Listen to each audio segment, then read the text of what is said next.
Okay, so magandang araw mga kaibigan. So meron tayong panibagong problema ngayon. Troubleshoot tayo mga idol ng excavator bulbo na 210. So dito tayo sa kabundukan. Yung problema natin mga idol is low power siya. Ang RPM niya kapag naka-minor, hindi gumagalaw yung body. So kapag hindi siya pinapagalaw, may RPM siya na 1 normal RPM. So pag nag-apply ka na ng load, unti-unti siyang bumababa mga idol. At saka pag inangat mo yung kanyang katawan mga idol, namamatay yung makina. So ito ay napakahirap na troubleshoot para sa akin, kasi wala man lang senyalis sa kanyang dashboard. So walang alarm. Kung sa fuel system, dapat magkakaroon siya ng alarm.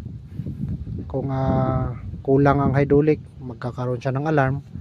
So okay naman yung hydraulic mga idol. So yun lang ang mahirap talaga, wala siyang sinyalis. Kaya duguan itong troubleshoot natin mga idol. So kung sino sa inyo ang may alam dyan sa ganitong problema, ay comment below lang mga idol. So ang problema niya, low power, goods yung makina, pinalitan na ng bagong FI, halos lahat pinalitan na sa kanyang fuel system, pero low power pa rin. Pinalitan rin ng bagong hydraulic sensor, ganun pa rin mga idol. Pagka nag-apply ng load ay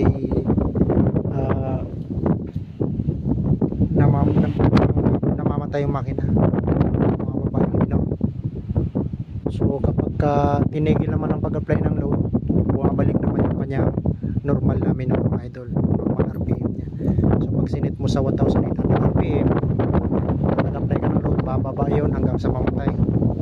So pagka itinigil mo yung pag-apply ng load, babalik ulit siya sa 1,800 RPM.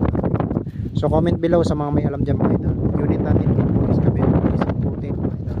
So yun lamang, sana makatulong.